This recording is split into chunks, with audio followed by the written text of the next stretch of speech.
All our witnesses, Jackie Barmanroy. Yeah.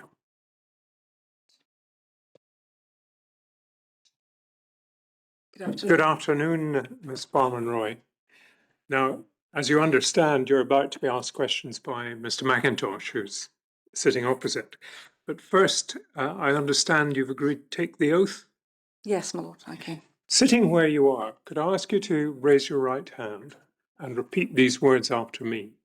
I swear by Almighty God I swear by Almighty God that I will tell the truth, that I will tell the truth, the whole truth, the whole truth, and nothing but the truth. and nothing but the truth. Thank you very much.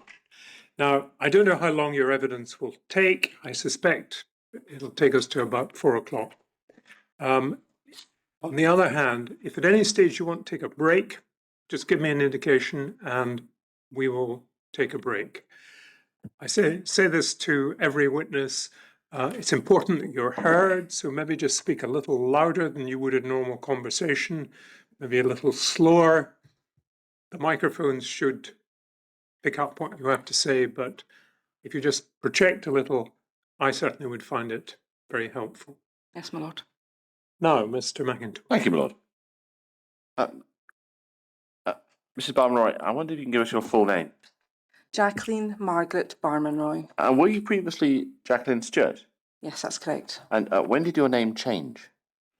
I married in 2003. Did you use the name Jackie Stewart at work for some period after that?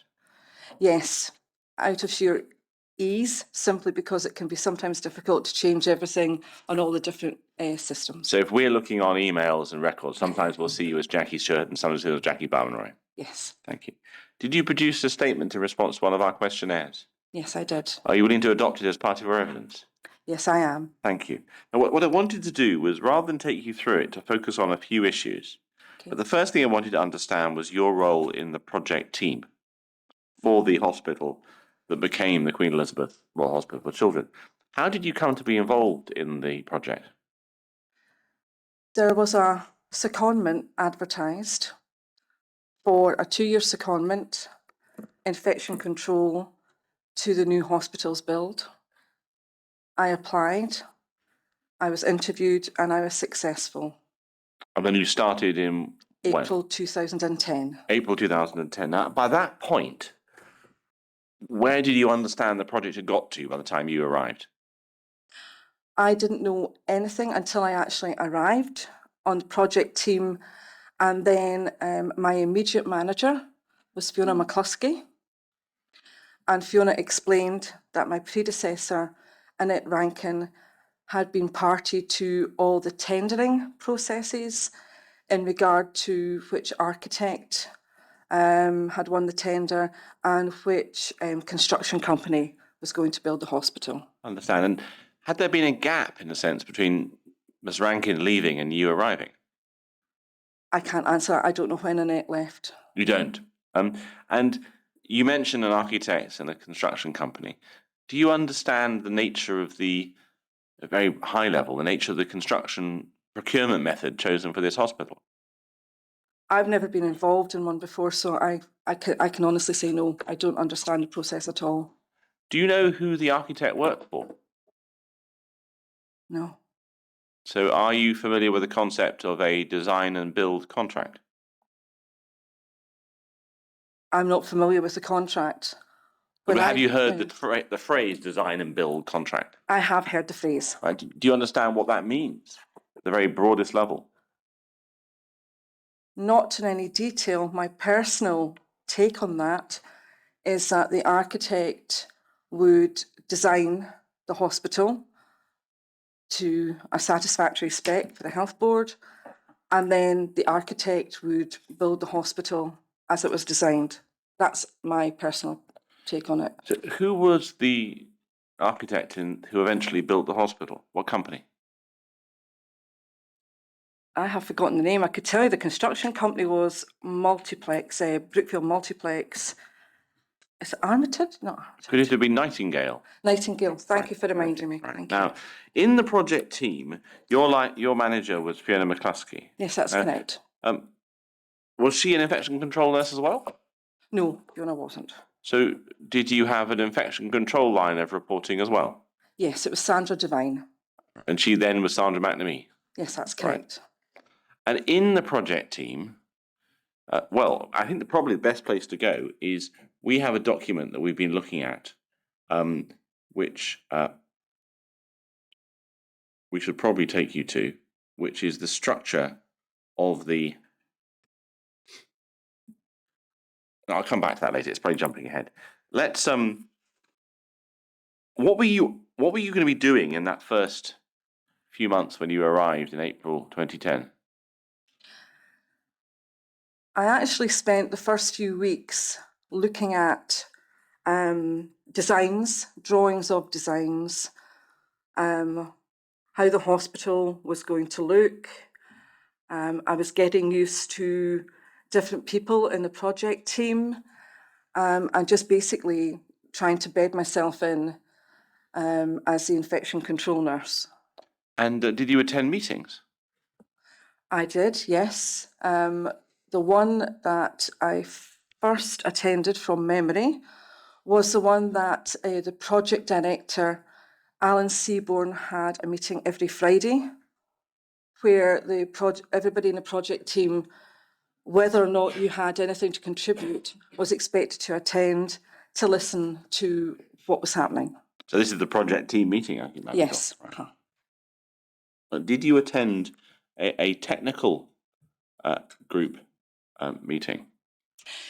Yes, so it was called the Planning and Technical Group, but I had no input. Alan Seaborn just really was keen that Fiona and I sat in to hear what was happening. So was this called the Technical Design Group? I wonder if I can show you the minutes. Planning and Technical Group, I think it was Well, called. it's in bundle 40, the one I'm talking about. Anyway, bundle 40, and it's document 122 at page 369. In fact, no, it's not. It's document 121 at page 363. And this is the April meeting of 2010 of the Technical Design Group. Mhm. And it's the third meeting. There are only 11. And you're recorded as attending, and it must be soon after you arrived. Yes, it was very quickly after I arrived. Yes.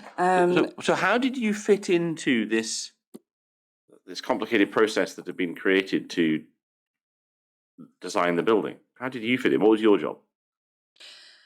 My job, when I arrived, the project was at what was called the 1 to 200 stage. So that meant that the envelope for the ward had already been set.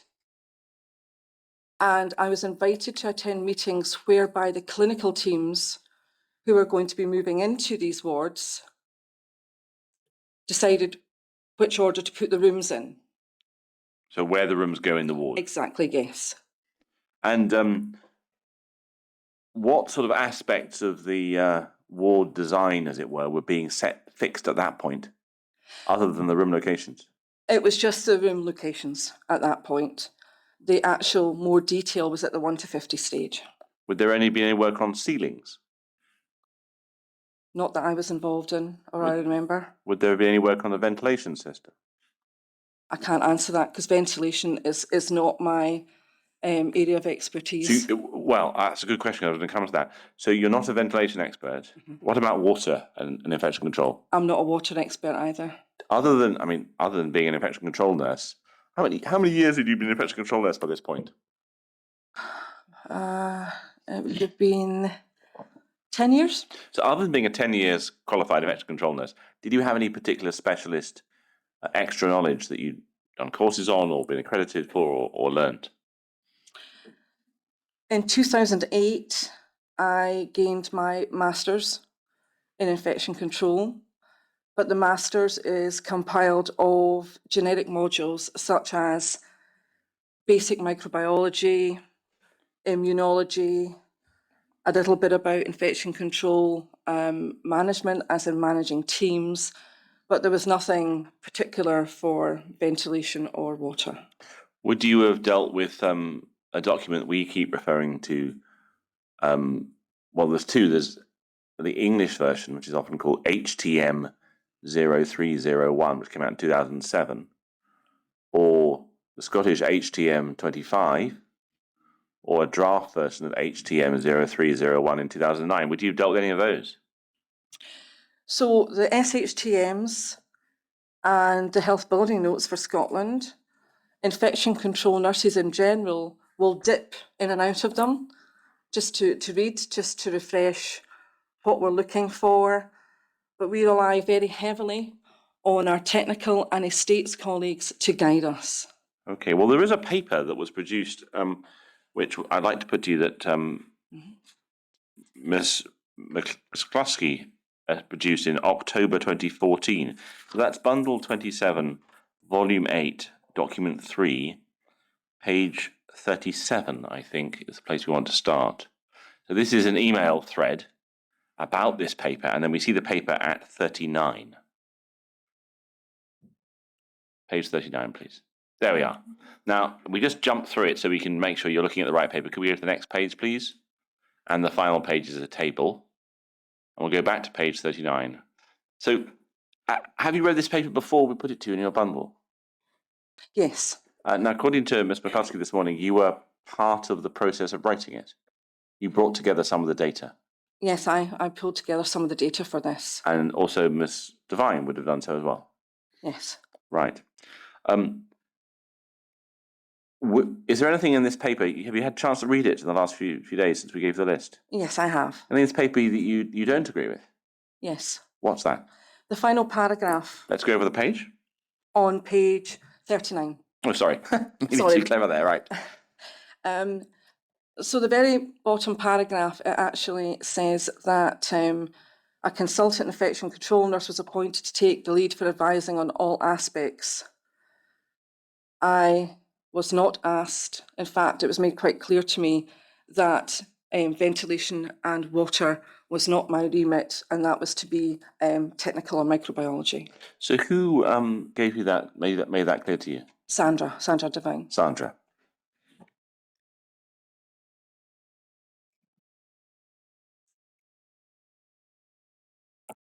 Could you have advised on ventilation and water? No, I'm not qualified. So apart from that paragraph, well, is the next bit correct? So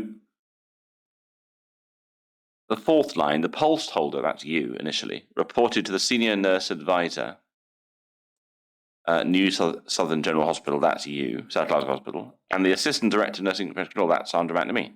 That's correct. Yes. And you were present at all the 1 to 200 and 1 to 50 design meetings for Adult and Children's Hospital to ensure consistency of approach. I was at most of them. I missed some due to annual leave, and also with the Children's Hospital, my colleague Pamela Ioannidis helped out because Pamela has a paediatric background and I don't. I see. But when this paper was produced, if you can go to the whole page, in October 2014, did you tell anyone that there was something wrong in that bottom paragraph? This is the first time I've seen this because I left the project team in April 2012. So when I read this, I didn't realise that this had actually been produced. This was produced by the medical director when we were asking her to produce her statement last summer. And it's quite clear from her statement that she relied on this as a document that explained the position at the time. But you think it's inaccurate? It's definitely inaccurate because I did not have any involvement in water or ventilation, so you cannot say it's all aspects. Right. If we go on to the table. Now, the table, I understand from Ms. McCluskey, is the area where your input might have come. Can you suggest as whether you've created all of this or parts of it? Or just the bits about you, really? So I was definitely consulted on washer disinfectors versus macerators. I was part of the meeting for no hand wash basins in psychology and psychiatry. I think we're going to have to do this slower. Oh, sorry. If we're going to go through it. Let's start at the top. Right. So your first mention is spacing, third line, February 10. Were you involved in that? No. So that's not accurate. No, it's actually got Sorry, Johnny, you needed. Sorry, I'm jumping. My fault. Pay attention. Me. Use of electric hand dryers. That's the first one you picked up. Were you involved in that? I was, to the extent that I was advised about it, but microbiology would have had the final say. And who in microbiology would have been that? So when I joined the team, it was explained to me that anything water or ventilation related should be referred to Professor Williams, because Professor Williams was the named microbiologist for the project. So, did you have occasion to refer anything to him in the 2 years you were there? Yes, I used to quite often phone Craig and say, can you deal with this? Can you deal with that for me? As far as your question in regard to the lab project, I wasn't hugely involved in the lab because, again, laboratories and how they're designed and how they work is totally without my area of expertise. But this issue is just the use of hand dryers. Yes. You weren't the lead IC member for that? No. No. What about mock-up rooms? The mock-up rooms, so what happened was when it was decided how the rooms would be laid out, this was following the 1 to 50s process. Yes.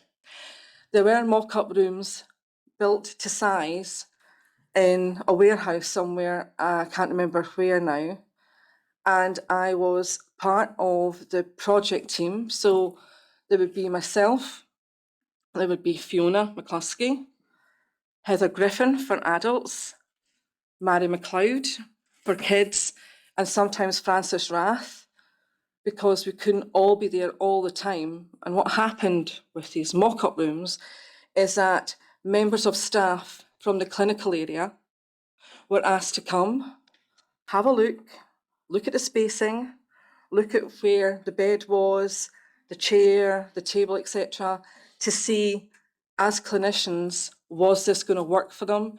And we asked them to write down any suggestions or comments at the time of the visit. Okay. Now, is there anything particular on here that you would say that is listed where you've been a member that you, other than the ones you talked about, that you weren't involved in? I don't recall having any immediate involvement in the maintenance of the sky ceilings. Right. I did do the teaching. Renal bed spacing, I lifted that directly from the guidance document that was available at the time from Right. Health Facilities Scotland. Do you want me to go through each of them? No, I just want to tell you anything that you think there you just definitely weren't involved in.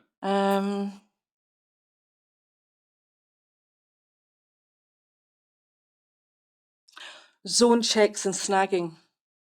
And that's towards 2/3 of the way down. Yes. Yeah. So you've got Claire Mitchell and you've got myself down there. So what I can say that Claire and I did take part in is just before the hospital opened in 2015, we were asked to go and inspect a ward for cleanliness. And this was when the domestic services were going in to clean a ward. I couldn't even recall which ward it was we went to inspect. And it wasn't clean. So what happened was Claire asked me to go along with her. She was asked to go and inspect, but Claire asked me to attend with her simply because I'd previously been on the project team. Right.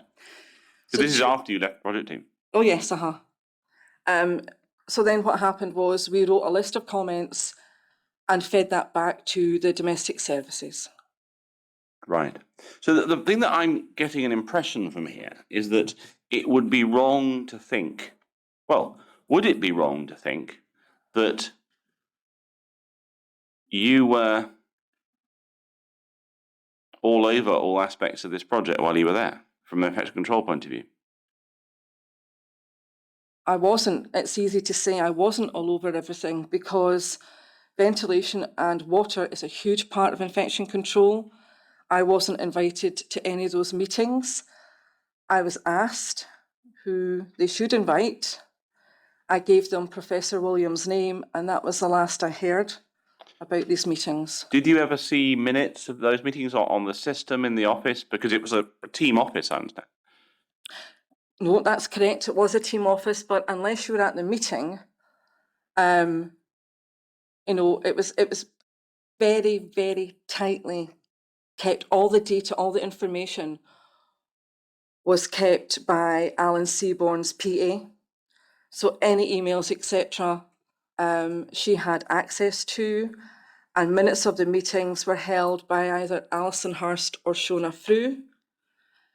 And because I'm not qualified in water or ventilation, I didn't ask to see the minutes because, quite frankly, I probably would not have understood what was written. Thank It was you. too technical for me. Did you, I mean, it sounds like, did you have any occasion to, we can take this off the screen now, but sorry, any occasion to raise this issue that you were not involved in a particular aspect of the project with Fiona McCluskey as your manager? Would she have known that? Yes, Fiona would have known that microbiology were leading on water and ventilation. Did you ever have conversations with the people who were providing technical advice to the project team about water and ventilation, or know who they were? I don't know who was on that group at all. The only person that I may have asked how things were going, and that would just be in the passing in the office, was Francis Rath. Can I go back to bundle 40, please, and page 363? So I'm not going to go through all the minutes because we'll be here forever, and the time is tight. But one of the things that's interesting about every single one of these minutes is you see how, if we go on to the next page after introductions, we get heading items and standing items on the agenda. Do you remember a standing agenda? That some of these issues would come up every time? I really honestly cannot remember. Well, I'm going to ask you one question that we'll get there, which is to go to page 367. Do you see how there's a row, 7.08, the third row, M&E design, and then below that, structural design, and then 711, plant and equipment. Now, M&E design, there is never anything in these minutes for M&E design. M&E stands for mechanical and engineering. Yes. So my personal opinion from what I'm reading in front of me is that these are things that would have been discussed and minuted and documented out with this meeting. I cannot comment on why these things were in the agenda at all. But this was the technical design group. Wouldn't we expect to have these things discussed at the technical design group? Possibly, but again, I was an observer. Well, you remember? Well, let's look at the it's actually a draft, but we think it's the final version, which is bundle 30, page 50, which is the construction management table for the project, as we think was approved by the approved in February 2010. This is attachment 6. Do you see how there's a coloured box at the top? So on the left-hand side, we have the project steering group, and we have its membership, which is chaired by Alan Seaborn. Then we have a project management group, a commercial group, a construction interface group, and then we have the technical design group. Now, you're not listed as a member of that group, but you did attend it. Yes, I was asked to attend it. Yeah. Do you see above the names of the people present is what its remit is? And what I want to do is jump you to the 5th bullet on that list, which is monitor design compliance with the employer's requirements and CPs. And then a bit further on, manage any derogations from employer's requirements and CPs. Now, why shouldn't we expect that group to have discussed a decision which isolation rooms to put in or which sort of ventilation to have in a particular ward? Why is that not happening at that meeting? I can't comment. I don't know. Did you ever look at this document? No. No. Now, What I'd like to do is to look at user groups. Talk about user groups. So I think I know what the answer is going to be, but I should just check. Can we go to your questionnaire? It's 3B. So that's on page 352, our statement. And you discussed the user groups and that you offered attended. And you've explained at the top of page 353 that water and ventilation meetings were separate groups and not discussed in the user group meetings. Now, Yes. what I'm going to challenge you about this, you told us that Professor Williams was to be the person and that you gave his name. The way you phrased it there sort of implies that you knew the meetings were going on. Did you know the meetings were going on, the water and ventilation groups? Well, I assume the meetings were going on in parallel with the other meetings Why did you assume that? because I was asked by somebody from Curry and Brown Right. who they should invite to these water and ventilation meetings, and I gave Professor Williams' name. So that indicated to me that these groups were going to start. And could you remember the name of the person, Carrie Ann Brown? Could it have been a Mr. Hall? Thank you. Yes, it was. Right. Okay. Now,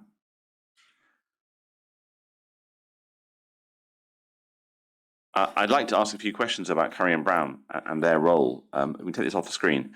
I appreciate it wasn't your field, but what did you think Curry and Brown were doing in the project when you arrived in April 2010? I didn't know.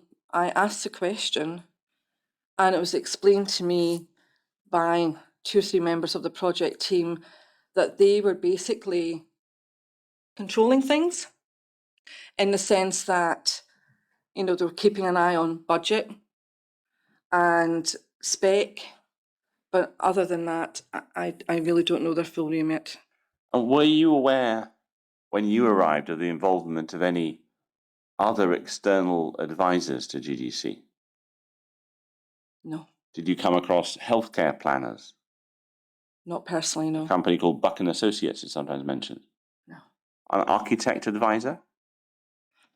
I met a few of the architects involved in the design, yes. But not from Nightingale, but another company called HLM. Did you come across them? No. Did you come across an engineering consultancy called Wallace Whittle? I have heard that name, but I didn't have any direct interaction with them.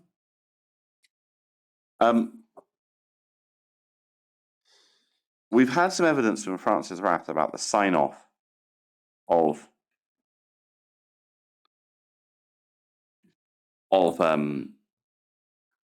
documents, the room data sheets. Did you have any involvement in that process where she would ultimately sign off 1 to 50s and associated room data sheets? So at the 1 to 50 meetings, everybody at that meeting, once they were happy with how that room was designed, signed, and that was everybody from the project manager, whether it was adults or children, and the clinicians. Everybody who attended that meeting was asked to sign that this was the final decision regarding the design of a room. Would that have included, would you be able to see anything about the ventilation from those drawings? No. And I wouldn't expect to, because clinicians, well, some clinicians may, but this was just the basic, this is your room and this is what's in it. And would the room data sheets have been on the table at these meetings, or just the drawings? I don't remember them being there. Did you ever have occasion to look at room data sheets? I did have a look at a couple out of interest. But you weren't checking them in any way? No. That would have been Frances and her team, Right. the technical people.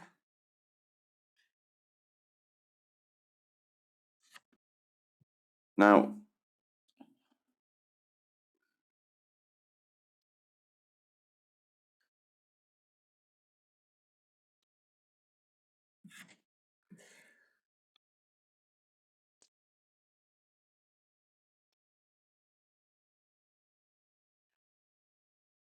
I'd like to understand a little bit more about what, in a sense, you were doing in terms of evidence from the architect, Miss White, about a process which, in very simple terms, involves the setting of the requirements and then the construction of a series of staged version of drawings, increasingly of greater detail, during which user groups sign off.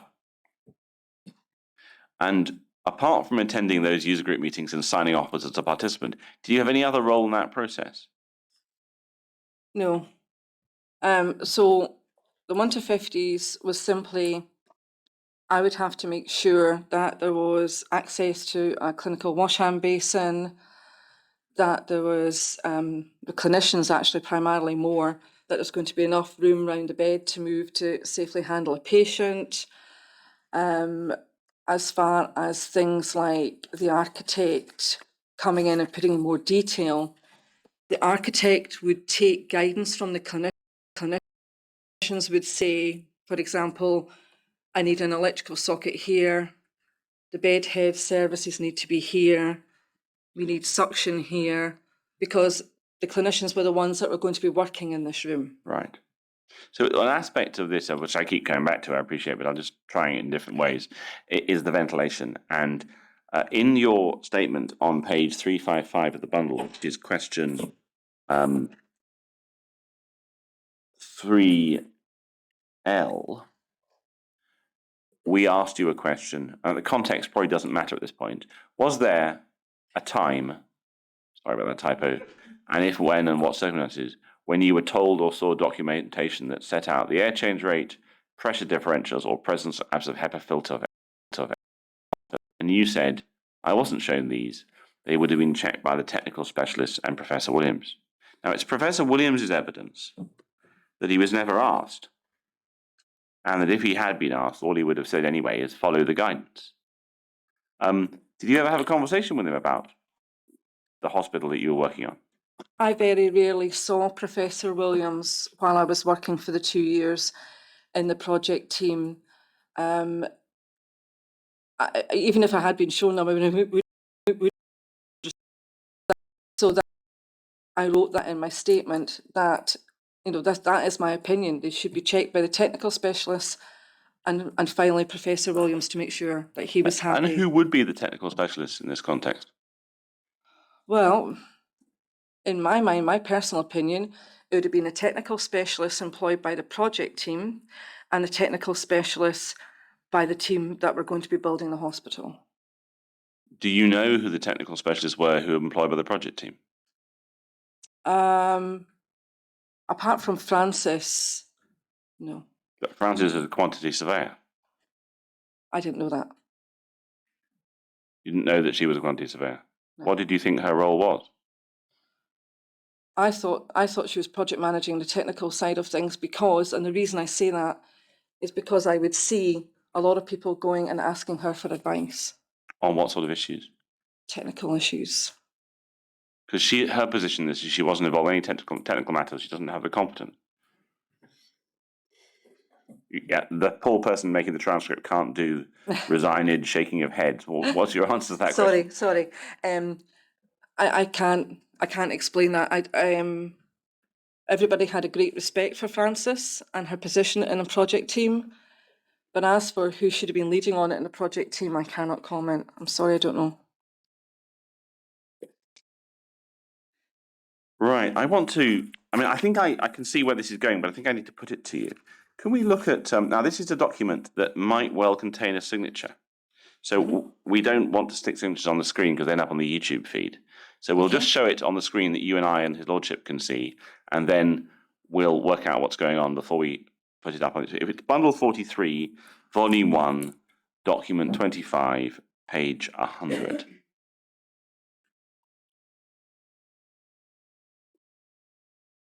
Please. Yes.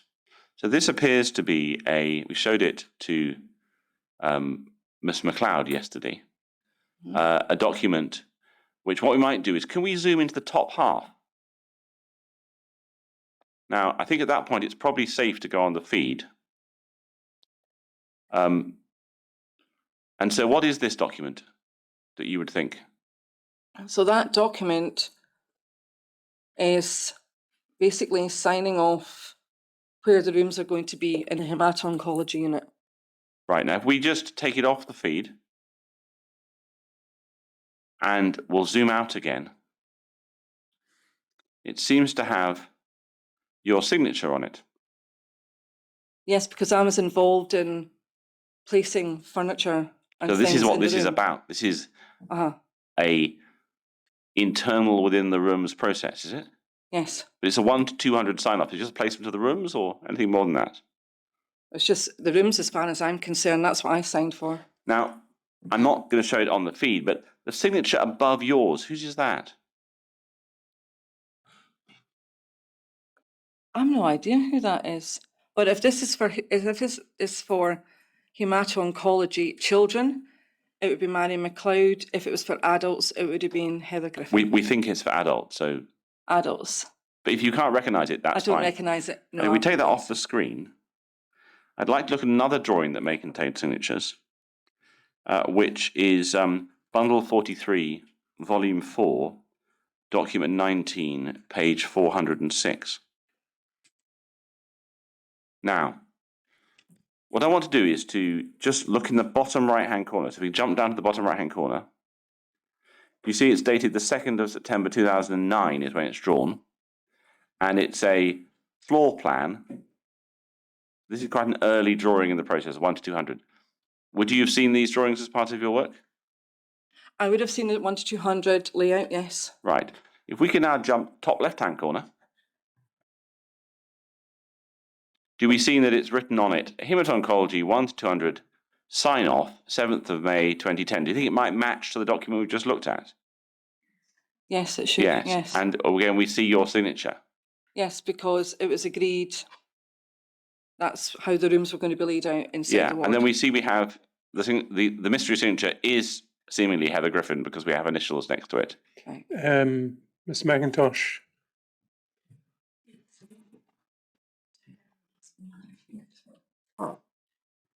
My lord, our YouTube channel has gone down.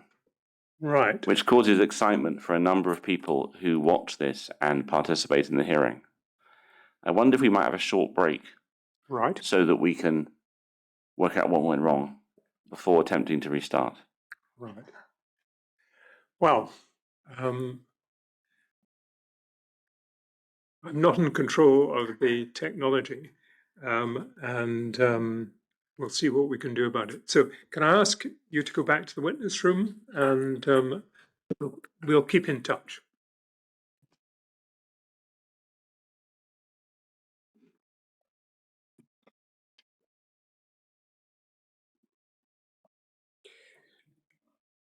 Is that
My lord, I'm pleased to see that it's back up.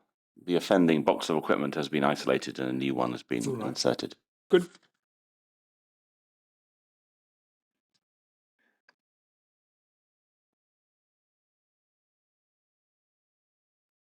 Thank you, Lord. The technology is working again.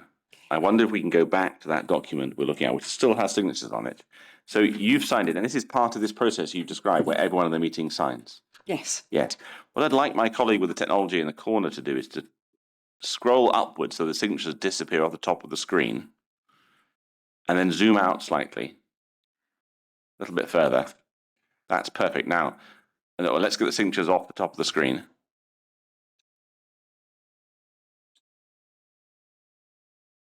There, a bit higher. Thank you. A bit more, I think, just to be safe. So that means my colleagues in the back can now put this on the screen, on the feed. Now, Ms. Barmanroy, you've signed this drawing, and am I right in thinking that the rooms that are in olive green are going to be the adult, at that point, we're going to be the adult haematology ward? No, the ones in olive green that were going to be renal. Renal. Where was the adult haematology ward going to be? Well, at that point, I didn't realise there was going to be a haematology ward. It was in discussion as to whether or not the ward from the Beatson was definitely going to move over. No, not the bone marrow transplant ward, but the original haematology ward. Because we understand, and maybe I got this wrong, so please correct me if I misunderstood this. Our understanding is that in the original clinical outcome specifications, there was to be a haematology ward, rather like there is in the North Sector too, and the bone marrow treatment ward was to stay at the Beatson. And then in 2013, after you left, the idea was made to bring the bone marrow treatment to the hospital. And so I'm talking about the old version of the haematology ward. Oh, right. So that would be the old Ward 24 Yes. at the Southern. So there is nothing. Sorry, just so that I'm following this. The old, excuse me, the old Ward 24. Now, that's not a reference, I think. No, that's the ward in the Southern General Hospital we've not right. discussed. Yes. Right. Ah, I'm with you now. You're referring to essentially the service. Yes. Could I suggest we stop for a moment to actually look at the key rather than asking you to do it from memory? So if you take this off the YouTube feed, please, and go to the top right-hand corner of the drawing, and do you see how that olive green colour is tagged in the key as hemato-oncology ward? Now, the question I want to ask you this, and stop, and do tell me if this is something you didn't know at the time, but had you reviewed the clinical output specifications for the hospital when you were appointed? I wasn't involved in that. But did you read them before you did your work? No, I was just invited along to the meeting. Because if we scroll this one a bit further down, and then a little bit off, the signatures go away in the top left-hand corner. Bit more. Thank you. Which is how the signatures are off the screen. One of the things that seems to be notable here is that the entrance to this ward, the green bit, between a room entitled Ren W009, socialization space, and a room called Cleaner, there is a single door. And had you read the clinical output specification for this ward? No, so I signed this off as renal, and renal would only need a single door in. But the drawing says it's hemato-oncology, and the clinical output specification for hemato-oncology says it's HEPA filtered with a double door. Right, so see the other side that's greyed out? Yes. Okay, there was talk of bringing hemato-oncology in there. Now, I don't know whether or not the colours changed after I signed it off, but the other side of that ward now is actually hemato-oncology. Yes, because the bit we're looking at that's in green is now Ward 4B. And the bit on the right-hand side is now Ward 4C. All right, okay. Or have I got that wrong? Sorry, when you say on the right-hand side. Sorry, the bit that's in olive, my lord. Sorry, the bit? That's in olive colour. Yes. The top left-hand corner of this image. Yes. The rooms that are all called Ren W. Yes. And they're in olive. They're tagged on the key of this drawing is hemo-oncology. And you've signed it. And what I'm putting to you is that if one looked at the clinical output specification, you would see this ward needs a double door, and there isn't one. And I wonder why that was. Hemato-oncology in the old Southern General just had a single door. It was a locked door. If that was a bone marrow transplant unit, I would expect it to have an airlock. Yes, but if we could look, please, take this off the screen, at bundle 16, document 15, page 1595. We have the clinical output specification for the hemato-oncology ward that's going to go into this hospital. And it describes how it's going to have 14 inpatient beds and 4 day case beds. If we go onto page 1604, we get to section 7. Next page. Nope, I'm going to get the right page. So that's 16.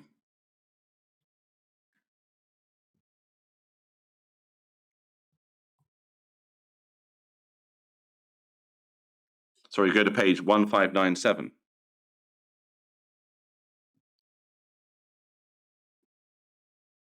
Do you see how it says, as described, for the hemato-oncology, there should be no opening windows, no chilled beams, space sealed and ventilated, positive pressure to the rest of the hospital. Now we understand that would require a lobby to work. But you didn't read this document. I haven't seen that, no. Okay. We'll take that off the screen. I should now have this at my fingertips. I don't. We've just looked at the clinical output specification of what now is 4C. 4C. Yes. Right. And when I have the opportunity of asking you, when we looked at the drawing with the olive indication of what is now 4B. That's what I understand the position Yes. is. The grayed out area, is that 4C or is that something else? That's now 4B as well. That's now 4B as well? Yes. Right. As I understand it. But what I'm just checking with you, Ms. Barmanroy, is that whilst when you're looking at that paper, you understood it was a renal ward, and you hadn't in any event read the clinical output specification for the hematology ward, probably because this was a renal ward. Yes. Right. Would you have any knowledge about a decision made in 2010 to remove the HEPA filters from the hemato-oncology ward? Sorry, I wasn't involved. Would you get told of those sort of decisions? No, I wasn't told. I'll turn now to the HI scribe of July 2010. Now, this does have signatures on it, and what we've done is we've created a redacted version. So once we've checked the signatures, we'll show you the redacted version. So we're going to bundle 43, volume 3, document 18. Now, before we look at this in great detail, I wonder if you could tell me, document 18, please. I wonder if you could tell me page 11 and 14. Maybe go up one page. Yeah. Let's take that off the screen for the moment. Can you explain to me what a stage 2 HI scribe is in the construction of a new healthcare facility? So stage 2, the HAI scribe document that was sent through in the bundle has changed quite a bit since that document came out. You mean the format of it is? Yes, the format has. Yes. So stage 2 is basically a checklist to make sure that whether or not it's a new build or a refurbishment, that the items listed have been taken into account. Yes, there's a series of rather generalized statements. Yes. Yes. And so maybe what we should do is look at one of them and we'll talk through what's going on. So if we start with some blank pages just to confuse us on page 113. 111, that's the one, yes. And jump to the next page, another blank page. And then we jump to the next page. And we see that there's a note there, stage 1 completed for outline business case by Annette Rankin. Now, might that be your handwriting? It is, and I noted that there because I actually asked the project team Has anybody thought about producing a scribe document for the new build? I was reassured that stage 1 had been completed, signed off by all the relevant parties, and that Annette Rankin, who was in post at the time, had dealt with stage 1. Had you seen the document? The fully signed off one? Yes. No. Because we can't find it, and that's why I wondered if you'd seen it. No, I hadn't seen it, and that didn't surprise me because quite often these things are filed separately. So I didn't see who else signed it off apart from Annette Rankin. I just trusted my project team colleagues that it had been Who done. in the project team would have told you this? I was told by Hugh McDermott, I can't remember what Hugh's title was, and also by the project director, Alan Seaborn. Okay, now I'm going to ask my colleagues to take this document off the YouTube feed. And we go on to the next page, which seems to be the stage 1 completed. And then we'll go on to the next page. And that's the sign-off page for the stage 1. And we'll go on to the next page. Now, is this the stage 2 for the adult hospital? Yes, so what happened was when I raised the issue of an HEI scribe document, they said, Jackie, would you mind confirming that all the statements are going to be or have been considered for the planning and design stage? So who's they in this context? Sorry? They said, who is they? So Alan Seaborn had asked Hugh McDermott to go through the document with me. Right. So that's how I managed to write in, for example, that comment, facility for filters on intake air, because I had to ask that because I'm not involved in ventilation. So let's look at, let's go to the end and I'll just check the signatures. We'll come back. So jump a few, next page, next page, next page, next page, next page, signature block. So have you signed it? Yes, that's my signature. On the 7th of July. So that's a few months after you arrived. Who's the other signature? I'm not sure, but it was actually Hugh McDermott and myself that went through the document. And I remember handing that to him and saying, can you please make sure all the other relevant parties see this, comment and sign it off and get it filed. So who would be the other relevant parties? So it would be the project manager. Right. Or even the project director. And it would be one of the managers for the construction team. This is my opinion, because obviously the construction team would have to know what was expected of them when they built the hospital, and any other technical relevant parties, and also microbiology. Okay, I'm going to ask my colleague with the documents to switch to the redacted version at this point, because then we can talk about it with the document visible. Okay. It may be that Mr. McIntosh is going on to this, but could I just check a couple of things? Had you previous experience of the H-scribe process and signing a document such as that? HEI scribe documents had not long been in use when I asked about it, but I did have enough knowledge to know that it was necessary to have an HEI scribe document. Right. Was this the first such document you'd signed? Yes. Right. Thank you. What I wanted to do was to look at this document back at the beginning. So we go back 5 pages. And stop there. Brilliant. Now, as you can appreciate, I'm focusing on ventilation questions. So 3.2, is the ventilation system designed fit for purpose given the potential for infection spread via ventilation system? Now, did you tick the box? I ticked the box, fully trusting that the ventilation group meetings that I assumed were taking place and being given input by Professor Williams was going to ensure that this would happen. I also, obviously quite foolishly, assumed that it would be signed off by other parties once I'd done my bit. But you've ticked yes. Did you know that was true? I did ask. Who did you ask? I asked Francis, I asked the project director, I also asked, is everything going okay with ventilation and water? And they said yes. Who did you ask? Well, I asked, is it David Hall, I think? David Hall. David Hall, right? I asked Francis, and I also asked Alan Seaborn, is everything going okay? Frances had said yesterday, Miss Rath said that she wouldn't have known and she wouldn't have answered the question other than to get information from Mr. Hall. We'll ask Mr. Hall and Mr. Seaborn.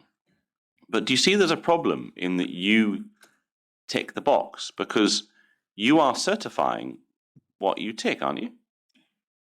Yes, and that's obviously my mistake for expecting other people to have reviewed the document, and because quite often you would sign things, send it round for comment, then everybody's signatures would be on it and it would be filed. So But how are you even able to answer question 3.2? You have no expertise in ventilation. I asked the question of my colleague Hugh. Well, why didn't you get Mr. Seaborn to sign it there and then? First. I can't even remember if he was in the office at the time when it was being done. No, but the point I'm trying to make is that what it seems to be describing is that you've filled the form in, ticked the answers, and I've got another question about the technicals in a moment, and then you've signed it. You've handed it to Hugh. He appears to have signed it, but that's where it ends. And you've certified, under the HI scribe process, that the ventilation system is fit for purpose, given the infection spread via ventilation. And it's an area you do not have any expertise in, and you've not seen any of the documents. I signed that because this is a planning and design stage. Yes. So I signed it and ticked it that the design would be fit for purpose.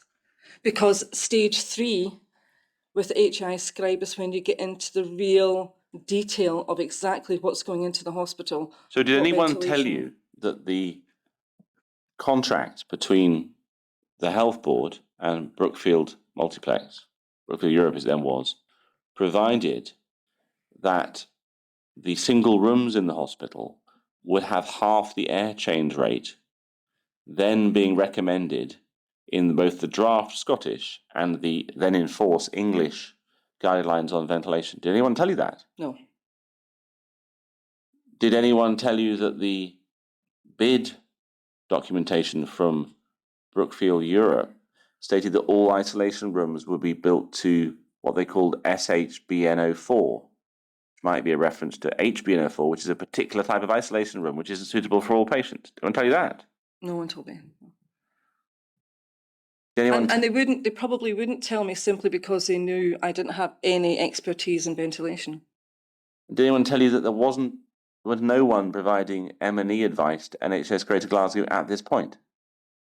I can't comment because I don't know who was Yes, at the you tick the meetings. box. Now let's go to the next question. 3.3. Has account been taken of the use of natural ventilation being affected by neighbourhood sources of environmental pollution as discussed in development stage 1? Well, are there neighbourhood sources of environmental pollution near that hospital? There's a sewage works just across the road. And some industrial facilities as well? Yes. And then there's also a waste management plant for refuse? Yes. Yes. And what have you written on the right-hand side? So I wrote that after asking the question. I asked Hugh, I said, what is being put in place to cover question 3.3? And he said that there would be filters on the intake air into the hospital. All of the intake air, not just for isolation. What sort of filters? He didn't say. And to be fair, I didn't ask because I didn't have the expertise.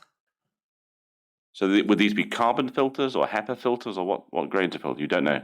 I don't know. And who is the person who's saying this? I was advised by Hugh. Hugh McDermott? Yeah. Okay.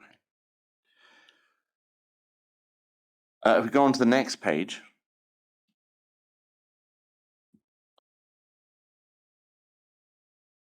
Now, on the next page, You see 3.13. Is there satisfactory provision of isolation facilities for infectious or potentially infectious patients? Was there in the design at this point?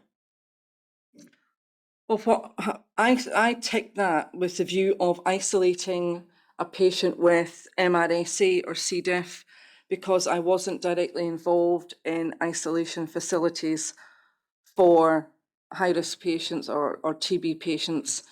But it doesn't say that, does it? No. So why tick it?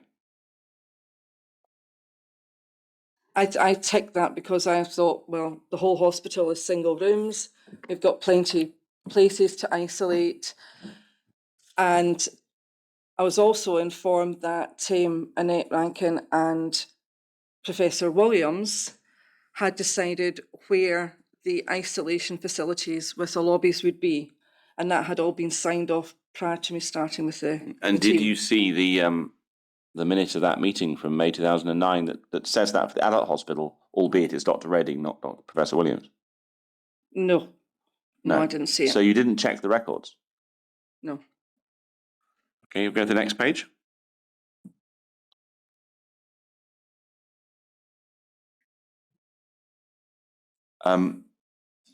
What investigation did you make in respect to 3.22, the water distribution system, and the way it was set up, and whether it had suitable secondary treatment mechanisms like chlorine dioxide or anything like that?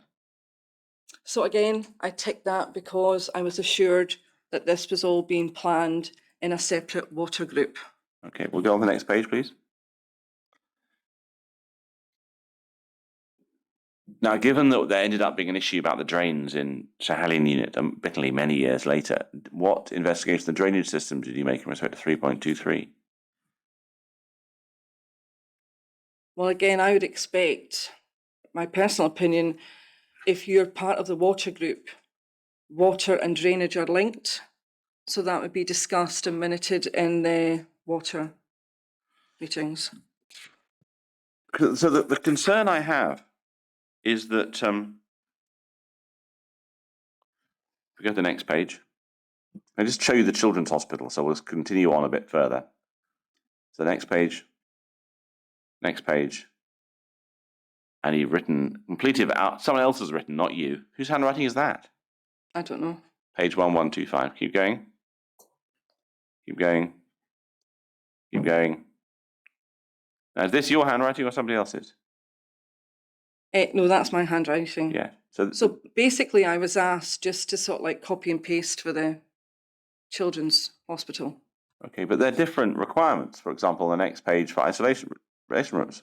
The next page after that, sorry, for isolation rooms. But then stage 3 of the HEI scribe would actually be more detailed for the specialist areas in a hospital, whether or not it was adult or children. I understand that. And the next page? Now, I'm not going to go to the signature block. I'm looking nervously. I'll take this off the YouTube feed. I don't know whether the next bit's been redacted, you see. It has been redacted. Right, we'll go to the end of the signature block. Yeah, so I won't show the signatures. They are the same as before. Now, if we turn it off the screen, can I take you to the same bundle, document 3, page, I think it's page 9. So this is HI Scribe as it was in September 2007, if you go to the next page. So that's a couple of years before, and this was the first HI Scribe you did. Yes. And if we go to page 25 of the bundle,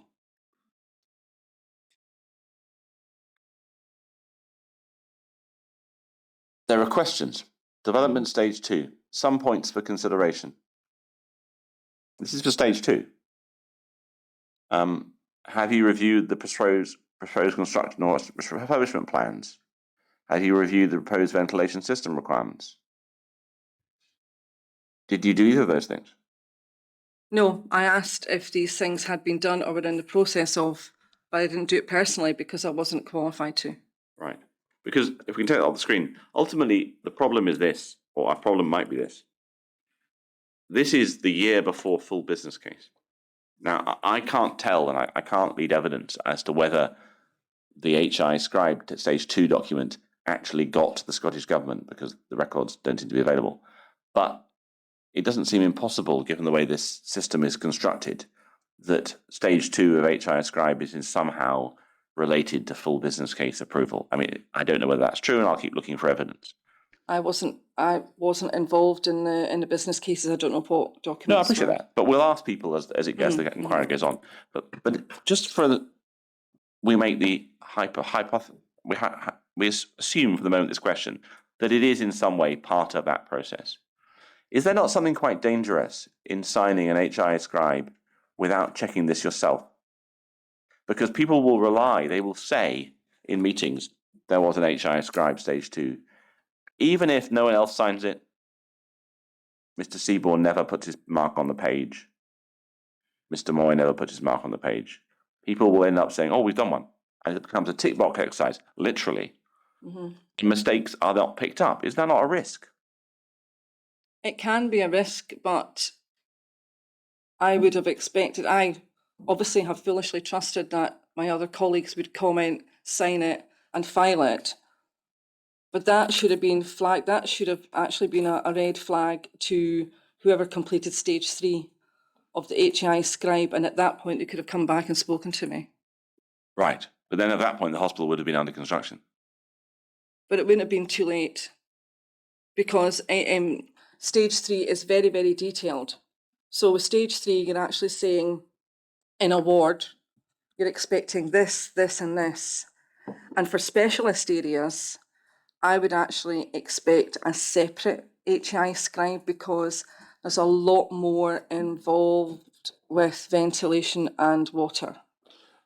I understand that, but I mean, you won't know this, but the break clause in the contract to build this £770 million hospital was at full business case. So if someone had looked at stage 3 and worked out the ventilation was somehow not ideal, not in compliance with the guidance, they couldn't just have changed it all. The opportunity would have passed. So that's why I'm asking, is it not a flaw that this document has been started and signed by you without checking? Well, yes, but at the same time, that was all signed before the foundations even went in. And the foundations, even when the hospital was in the process of being built, that's when stage 3 should have been looked at. Right. That's when the nitty-gritty of stage 3. So you've still got plenty of time to sort out any glitches with ventilation or plumbing at that stage. Okay. Well, I'd like to move on. Now, I don't think I'm going to ask you that question, but I will ask you a general question about ventilation, series of emails. So I wonder if I can take you to Bundle 14, Volume 1, page 30. So this is an email, seemingly, from you to Sandra McNamee in 2012. So this must be towards the end of your secondment. Yes. In fact, no, it was after. Right. So what job were you doing at this point? I'm back at my normal Band 7 post. And where's that? As part of the infection control team. In which hospital? In Southern General. Southern General. So you're on site, but not really. I'm on site, but not part of the team. Yeah. And then what seems to be happening is Dr. Inkster has sent an email to Craig Williams about the isolation room. So if we go to the next page, we see that she's forwarded on an email from Peter Hoffman of Health Protection England, saying that, because she's asked a question at the bottom on the 9th of November 2012, I wonder if I can ask your advice about isolation rooms. I've been shown plans to new Southern General Hospital in Glasgow, which includes a suite of isolation rooms with lobbies. I'm not familiar with these rooms, and although I was aware they put in new builds elsewhere, are there any disadvantages to having them as opposed to conventional negative and positive pressure rooms? We have a long answer from Mr. Hoffman. Now, he, I think it's probably fair to say, expresses some concerns about these rooms. And then on the previous page, page 30, That is then forwarded on to Craig Williams, copied to you. Now, why do you refer this to Sandra McNamee at this point? Because Sandra was my professional lead for infection control. Right. And you say, this is the email I alluded to yesterday. I admit I'm a bit confused, as this design was accepted before I joined the team. And Craig has been asked on numerous occasions to check issues that crop up. Craig and Therese spent a lot of time with the tech guides, and I specifically asked Craig what he wanted to go into detail, as well as the overall approach to ventilation and water supply. Brookfield will work to the guidance. Now, you told us a moment ago that all you did with Craig Williams was pass his name on to, I think you might have said Mr. Hall or Carrie Brown, but I can't remember. This seems to be describing meetings you've had with Craig, or conversations. I didn't have meetings. What happened was I went to Sandra with this because there was a lot of talk going on about what was expected regarding the ventilation. And obviously, I was confused because I don't know anything about ventilation. And, I asked Brookfield, one of the managers, I said, are you sure you're working everything to the guidance? And they said yes. And I said I'd diplomatically check. But my understanding, as you see there, was that they are negative pressure. And that's when Teresa got involved with Peter Hoffman. Yes, because they're not negative pressure rooms, are they? They're positive pressure ventilated lobby rooms. And I take it you know the difference. I do know the difference, yes, but I didn't know that's how it was going to go. Yes, because we're trying to work out when people outside the infection control nursing team, that's the doctors largely, learn which room is which. Right. And you get the impression from the emails that this might be the first point that Dr.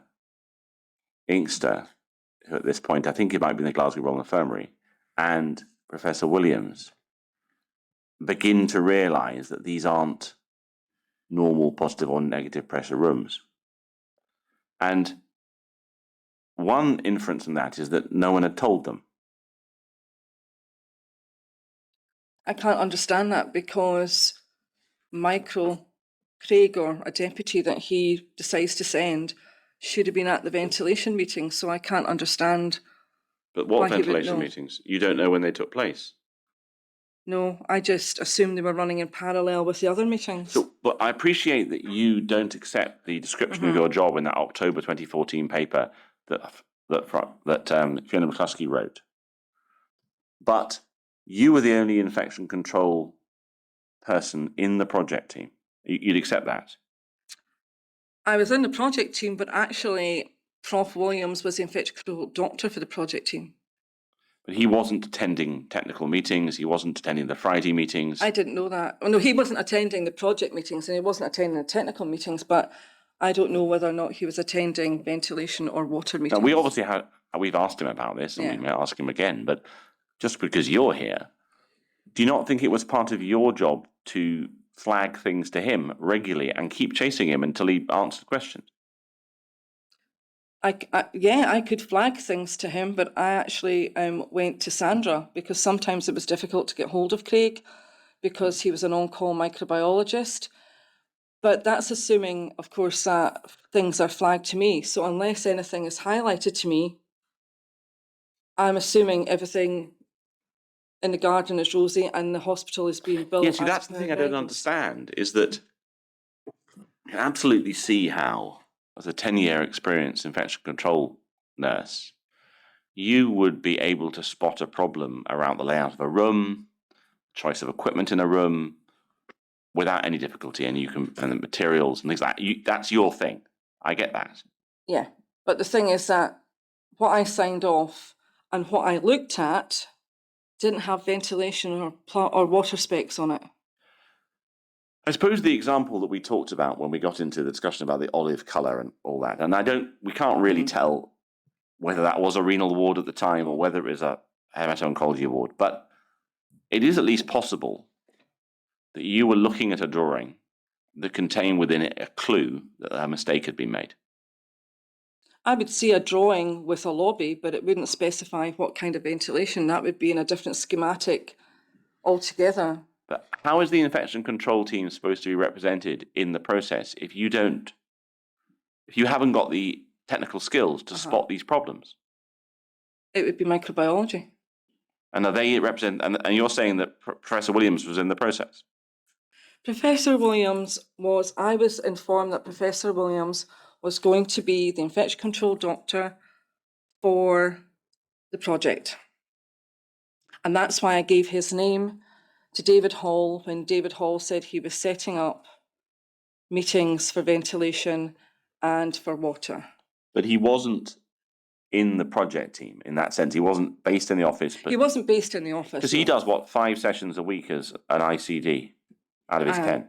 Well, that was his evidence. I can't remember. So he's got to be the ICD for the whole of Glasgow and Clyde. And you're the person. And so I think we've probably done this to death, but would you accept that there's a possibility that things might get missed because you're not a ventilation and water expert, but you're the voice and the eyes and ears of IPC in the unit, in the team? What I would agree with, if I saw anything like this is a prime example that I was concerned about, and I highlighted it directly to my professional lead, because I'm not qualified to comment any further on it. Now, the next question is, I don't know whether I need to send you this. If I was to show you a room data sheet for an isolation room in the Schiehallion unit and was to point to you a reference to HBN 04, which is what she's referred to in Mr. Hoffman's email, would you at the time be able to spot that was a thing that was worth looking at and understand it? If I'd been asked to look at it, you could have done investigation. If I'd been asked to look at it, I could have asked for technical input to explain to me what it was, and then I could have, although I'm not an expert in it, if I had any doubts, or at least I could have put it in an email to Craig to say. But you wouldn't have inside your own knowledge the ability to spot this issue. Right, that's very helpful. I don't have that knowledge, no. Right, we take that off the screen, please. I want to turn to horn taps as a topic. Now, on page 14 of your statement, which is bundle page, I think it's page 363. And you see in the middle of the page, we ask you of your involvement in the decision to use horn taps. And you describe your involvement over the next few questions. And one of the things we didn't ask you about, because we didn't realise that you might have had some involvement in it, is a paper, which is bundle 43, volume 1, document 46, page 231. Now, we learnt this morning, page 231.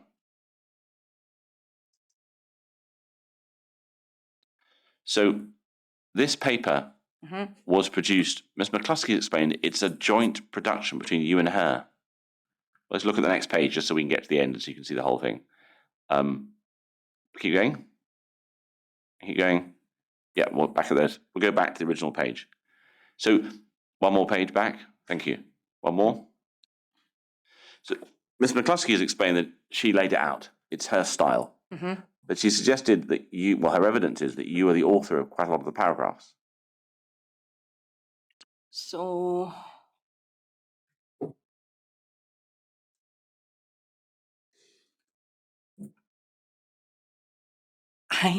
unless you lifted anything directly from an email, because this was written a few months after I left the project team, she probably... Could you have done an earlier paper? No, I did. I sent an email to say that I had been in touch, as it says in the statement, with neighbouring health boards. And the one health board that I did manage to find who'd installed the horn taps were Lanarkshire. Lanarkshire had said they hadn't had any issues. And I just emphasised from the infection control point of view that whichever tap they decided to buy, it must be completely compliant with SHTM 64. Because I want to just check that we're not, when we haven't, I don't think we've got the email, but I'm going to show you a couple just in case we can place it. So the first one is bundle 43, volume 1, document 47, page 234. I don't think this is the email. Do you see how it's about a consultation on guidance to minimize the risk of pseudomonas? So that's the subject heading. So you've sent it on to David Hall on the 6th of August. So this is after the paper's written, and you've obviously left the hospital, the project team at this point. So this isn't the email that you're talking about. No, so what happened was Sandra had approached me and asked how we'd come to the decision about the horn taps. When did she approach you? Oh, well, it would have been round about the time of this email because, as you'll see, I've written I need to get these to Sandra by Thursday. So it was simply a matter of, I made phone calls, I got feedback from Lanarkshire, I fed it back to the project team. The project team, interestingly, said, and it was actually David Hall who said, we need to speak to Health Protection Scotland. There may or may not be an issue with these taps. And that was the last I heard of it. I was never invited to any other meetings about taps. Because I'd like to show you a Chief Executive's letter from February 2012, bundle 27, volume 3, page 622. It's not very long. 27.3.622. It's not on the document list, which is why my colleague in the corner is hunting. Page 622. Thank you. So this is a Chief Executive letter. Have you seen one of these before? I've seen a chief exec letter. Yeah. So have you seen this one? A long time ago, I agree. Oh, it was a long time ago. Might take a moment to have a look at it. Okay.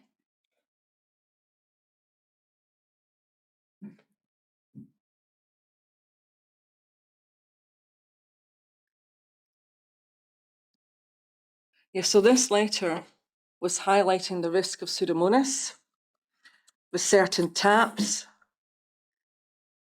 And that's what sparked Sandra to ask the question to me. And then I went back to... Because the thing that's odd Project about team. this is that, as I understand it, this follows on from incidents in Northern Ireland where Pseudomonas may well have been involved in the deaths of some babies. I remember that. And the horn taps were seemingly involved in that. You were aware of that? No. No. And the issue is that this document isn't mentioned in the paper that Fiona McCluskey laid out that she says you were involved in writing. If we go back to that paper in volume 43, bundle 43, volume 1, page 231,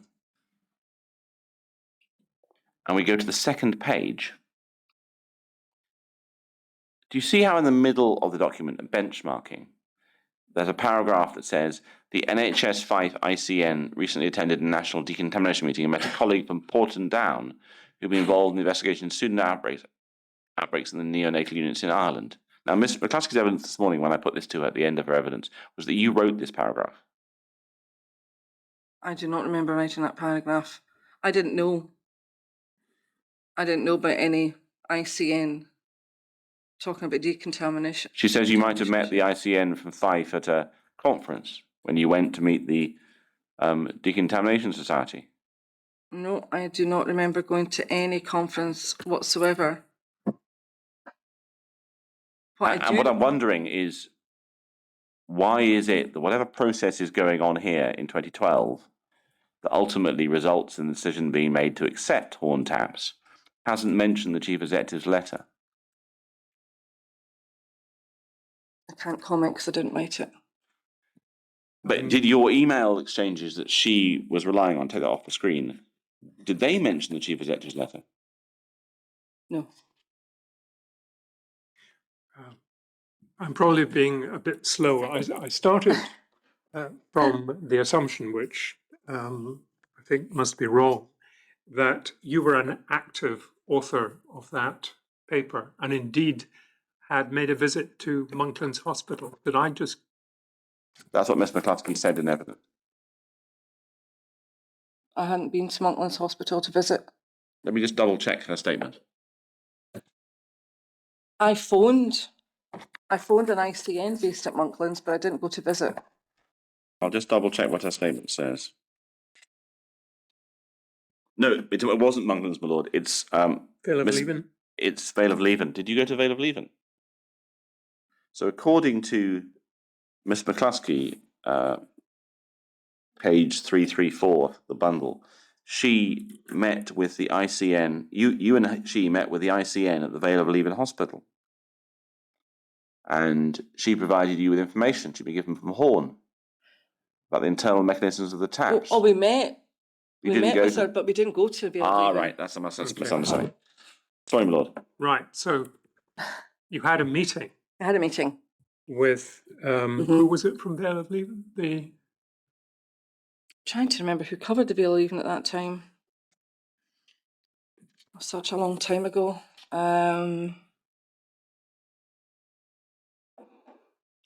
Who was there?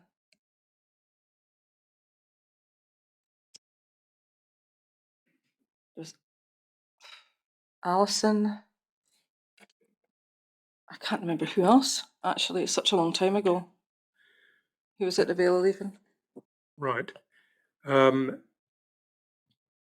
it came to the physical writing up of the report, was that Miss McCluskey? Yes. Right. And did you contribute any text? No, it was just written. My contribution was, as Fiona would have said, I met with Fiona and the ICN from the Vale of Leven.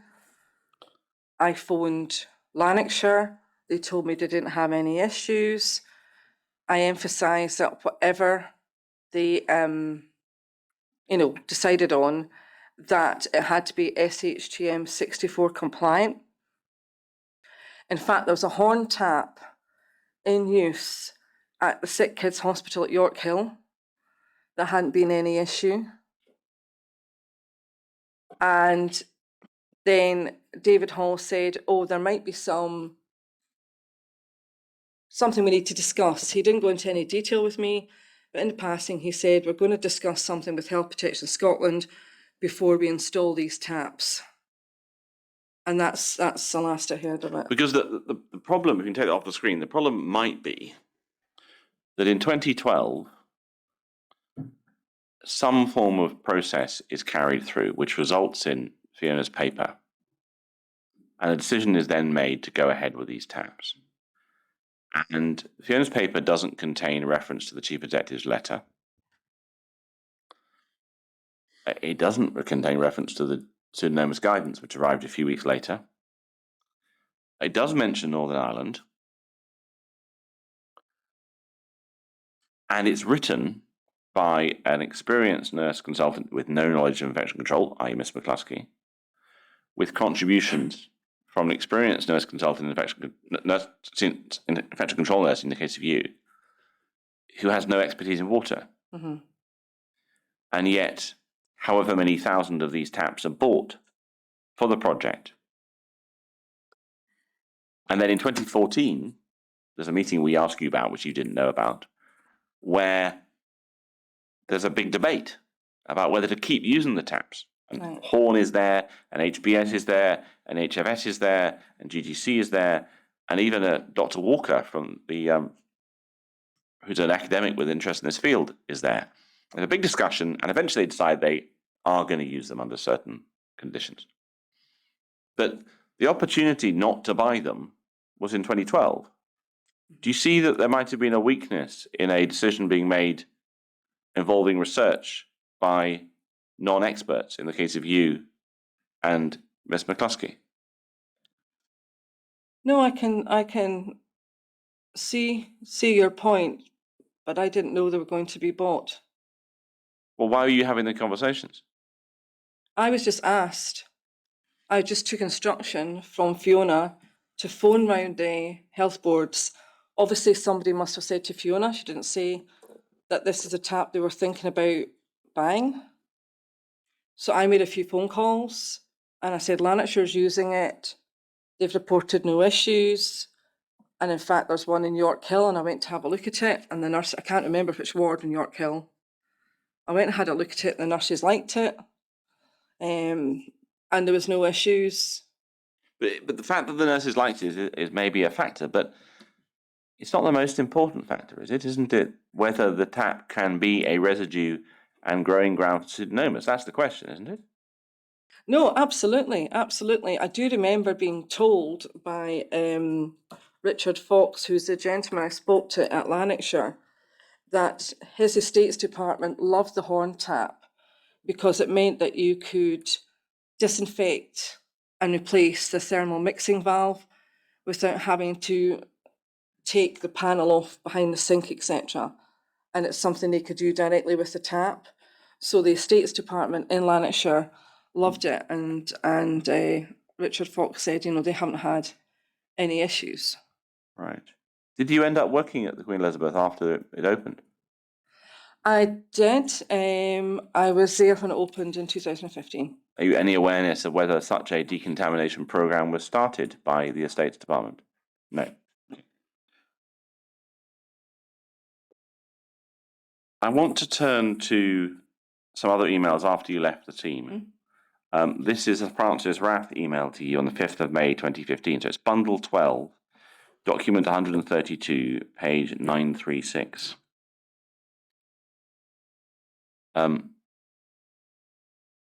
So if we start at the top, it's an email to Annette Rankin from Tom Walsh, but let's go a bit further down the bundle. Yes, if we go to the bottom, before we jump over the page, we see the original email is to you. In fact, what's happening is someone's forwarding your emails on. That's a better way of putting it. So 2018, Tom Walsh is emailing Marianne Kane. And eventually she's going to send it to the Scottish government. But one of the emails about commissioning records that he sends is your one. And it's from, well, it's not from, it's to you from somebody else. And it's on the 5th of May, 2015, over the page. As Francis is saying, hi, Jackie. All the areas have been commissioned in line with the contract ERs and all legislative requirements.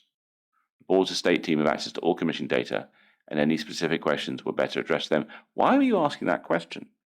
Oh, I distinctly remember Sandra asking me to check with the project team that all the necessary commissioning had been done. And she said, you'll know who to speak to. And I went And that's straight why to you sent Francis. the email. Yes, Did Sandra or anyone ask you to find out whether the ventilation system had been validated? No. Would you know what the difference between validation and commissioning is?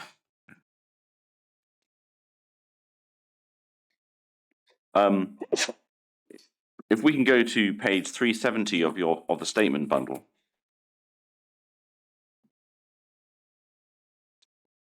We're looking at question I. We're asking you about Ward 2A at this point. In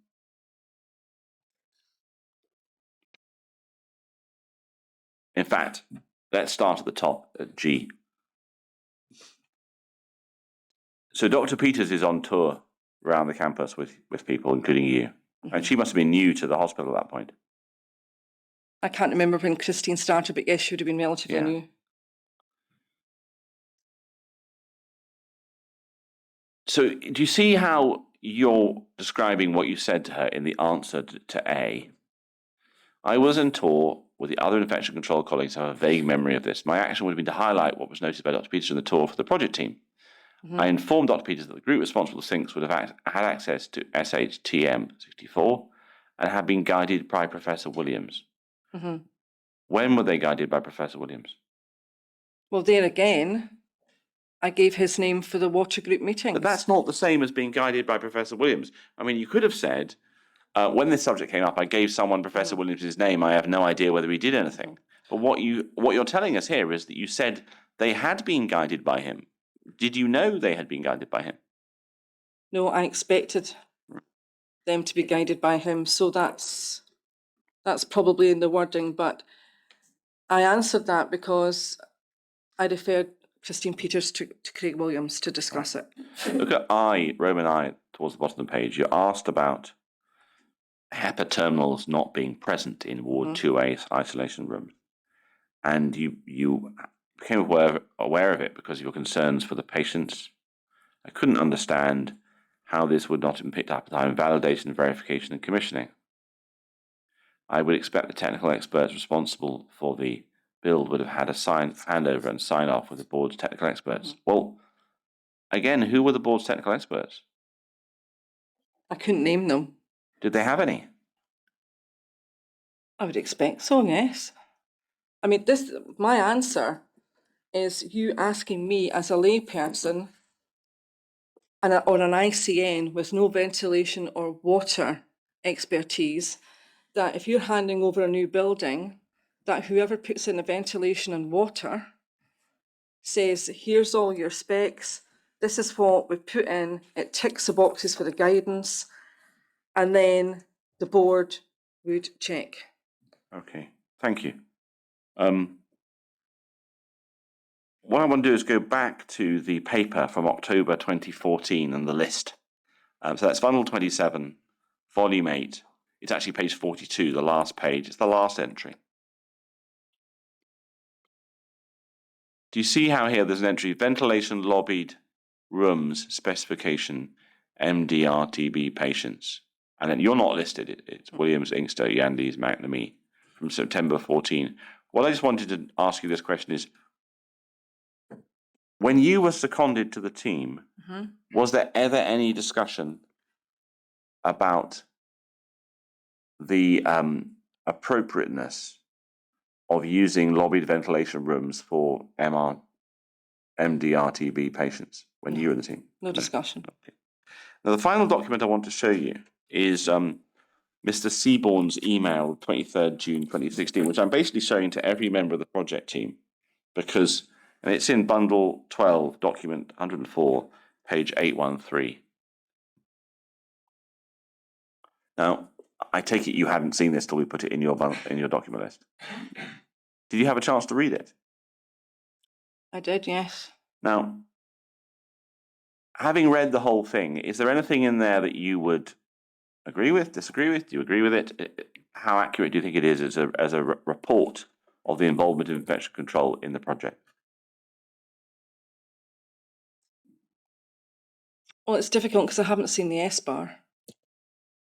Right, so the S-bar is a single-page document which deals with the consequences of the air change rates being too small. Right, so I don't know about that. Yeah, okay. It's more the narrative section that I'm interested in pressing you on. So you see, for example, the third line.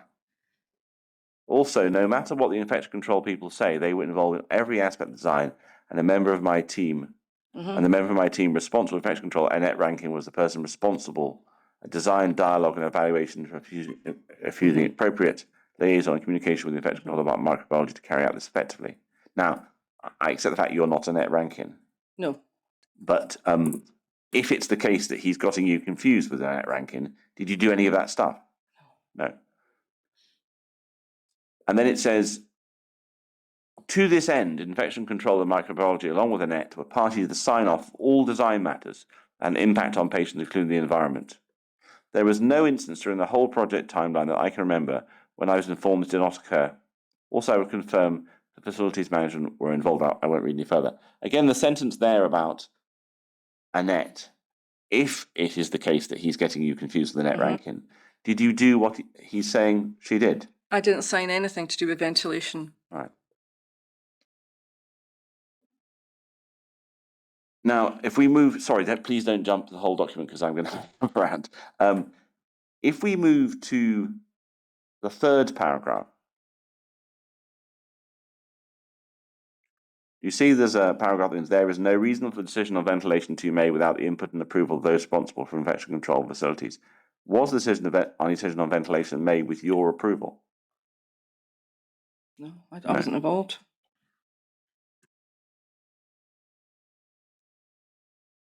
The next thing is there's a paragraph, the penultimate paragraph, which makes reference to a temperature issue around 26 degrees. that we understand might have been part of the reason for the ventilation decisions being made at a high level. Did anyone discuss you about discussing maximum temperatures in these buildings and 26 degrees at any point? Well, I wouldn't be involved because it's not an infection control issue, temperature control. Okay.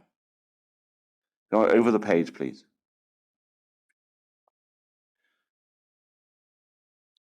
I think that's probably everything I want to put to you about that, unless there's anything in there that you feel you want to comment on that I haven't asked you about.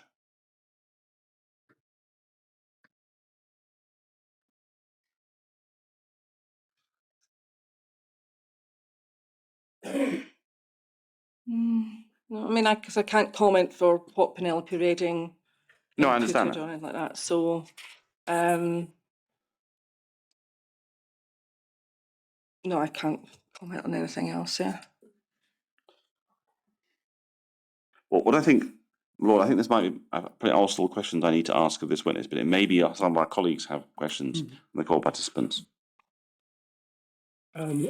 What I need to do now is give Mr. McIntosh the opportunity to check if there's any questions that anyone else wishes to ask. So if I could ask you to return to the witness room, and we should be back here in about 10 minutes. Okay.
Mr. McIntosh. Well, I have a handful of questions I've received.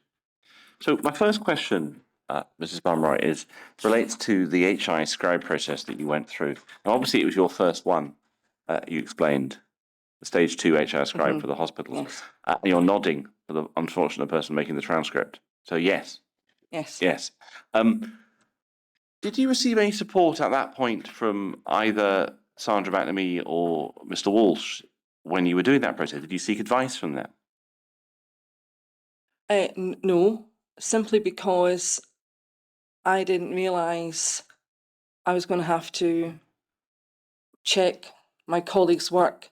I just entrusted that everybody who'd signed off Annette's previous stage 1 would check my work and sign it off. So Had I you, didn't had you contact. seen who'd signed the previous one? No. I mean, what's to think that the previous one didn't just have Annette's signature on it and nobody else, no one else signed anything?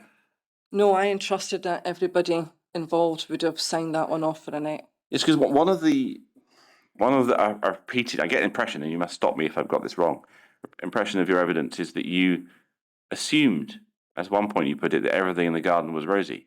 You constantly assume things are good, when in fact you don't check that they're not bad. Well, a prime example would be the water and the ventilation meetings, because if I would have expected somebody from technical to either approach Sandra to ask, why is there nobody from infection control in the meeting, or even tap me on the shoulder to say, could you give somebody from micro a shout, because we've not had anybody at the last couple of meetings. Because even if you're right about that October 2014 paper about the scope of your work, you're still the only voice from infection control actually named in the team. So is there not something a little dangerous about assuming compliance rather than checking, or reminding, or chasing, or telling your bosses that there's a problem? Well, again, the reason, as I said before, the reason I assumed that the water and the ventilation meetings were going well is because nobody told me otherwise. Otherwise, I could have highlighted it to my boss. I could have highlighted it to Sandra. Yes, but if there were no meetings at all, that would be the same signal, wouldn't it? Yes, but unless you told me there was no meetings, I couldn't have done anything about it. I couldn't have highlighted it. I couldn't have escalated it. So you've asked, at one point you mentioned the idea of technical specialists coming from the contractor side to get involved. Was there anyone from the contractor side providing advice on the clinical matters? No. No. So the only clinicians in the user group process were the actual customer clinicians, Yes. you, Fiona, and sometimes the doctor. Yes, so on a normal user group meeting, there would be project manager, adult or pediatrics, would be myself, there would be Fiona, there would be Can Connolly from facilities and representing facilities and estates, and there would be medics would be invited, there would be the lead nurse or the general manager for that specialty, senior charge nurses, anybody who would be working, even physiotherapists and things like designing gyms, because these are the people that were going to use the end product. Who were the people who, as far as you understood it, were providing clinical input into the technical meetings? Sorry, could you ask that question again? Who, as you understand it, were the people providing clinical input into the technical meetings that you understood were taking place? The water ventilation, either Professor Williams or a deputy. So it would only have come from an ICD? Yes, because I personally couldn't have comment on anybody else that I know that has that expertise in water and ventilation from the ICNs. And if we go back to bundle 30, page 50, and we look at the technical design group, and I appreciate it didn't do much technical design. The only person on that list with any form of clinical experience is the infection control supervisor or voice, isn't it? Yes, but Fiona McCluskey quite often attended that as well. Okay, so there's just the two of you. Yes. Thank you. Take it off the screen. A number of times you seem to suggest that you've asked, is everything okay with ventilation and water? Why would you ask that question if it wasn't within your responsibility to ask that question, to be involved in ventilation and water? So what happened was there's what's called a lead nurse meeting. So the lead nurses from all the sectors would meet with Sandra Devine on a weekly basis. And on the odd occasion, Sandra would invite me along to basically update them on anything I'd been attending, if they wanted to ask any questions, if I had any CAD drawings to show them, to give them an idea of what the rooms, etc., would look like. And sometimes Sandra would just say to me, can you just ask, is everything going okay with water and ventilation? And she would never explain why she was asking that or what was worrying her? No, and I wouldn't ask because she may not want to tell me. I mean, she's my boss. I just carried out my instruction. Yes, but let's imagine she's asking that question for a reason. And she thinks there's something that's not right, or she's heard a rumor, or she's just worried that she hasn't heard something from something. Surely your inquiries would be more effective if she told you what she was interested in. Yes, but I can't answer why Sandra wouldn't tell me the reason. But you can ask her for the reason. Why didn't you? I just didn't feel it was my place. But you're the only voice of infection control in that project team. So if you don't raise it, it doesn't get raised. Isn't that the position? Well, I did raise it, and then, of course, I was told, yes, everything's fine. What I'm trying to say is it's not a very detailed question. Let's imagine, and I don't know whether this happened, let's imagine there's a point when Miss Devine has this concern that there's an issue about a particular ward. And she knows it's Ward X and room Y, and there's a problem. And she's heard a rumor from someone who's come back from a user group meeting, perhaps. If she sends you to ask, is it okay with water and ventilation, you are much less likely to give her a helpful answer than if she says, is there something wrong with Ward X? Well, or can you look into this issue that I've been mentioned? Why wouldn't you ask her for details? If Sandra had a concern about a particular ward, Sandra would have told me. So what's the point of asking you about, is the water and ventilation okay? I just took it that it was just a generic interest, is everything all right? Should the answer not have been, no, it's not, because I've heard nothing about water and ventilation since I arrived, apart from someone asked me for Professor Williams's name? Wouldn't that have been a better answer? Well, I would disagree, because Sandra wouldn't expect me to be involved in water and ventilation, so she wouldn't expect me to have any input or, sort of information. So why would she ask you to find the information out if you have no involvement? I don't know.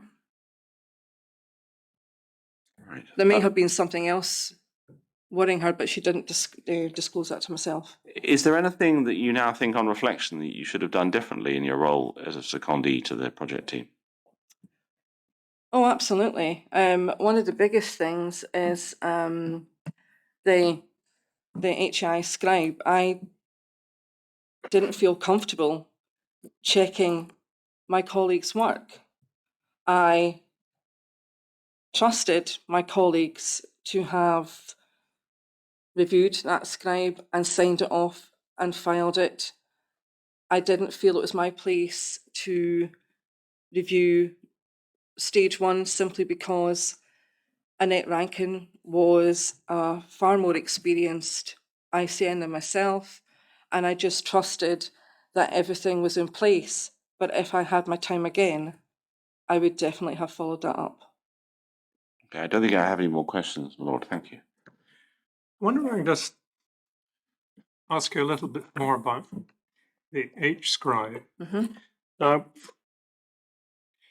as you rightly said, the H-scribe document, which was applicable in 2009, 2010, was the June 2007 Health Facilities or Scotland note, Can you get it on the screen? SHFN 30.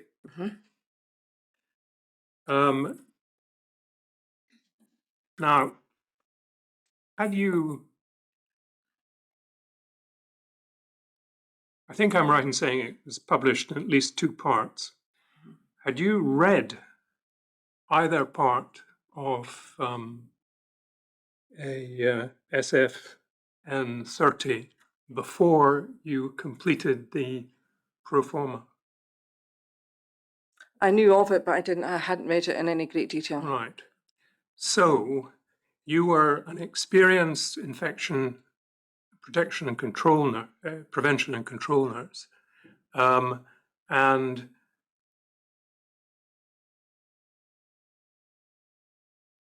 it was not part of your general learning. No, because HI scribes in the history of infection control are relatively new documents. So there was a task force set up for the HI scribe documents, which were primarily estates documents. These are not held by infection control. Infection control's input is to look at the planned piece of work and to give advice on how best to protect patients if they are in or around the area of the work.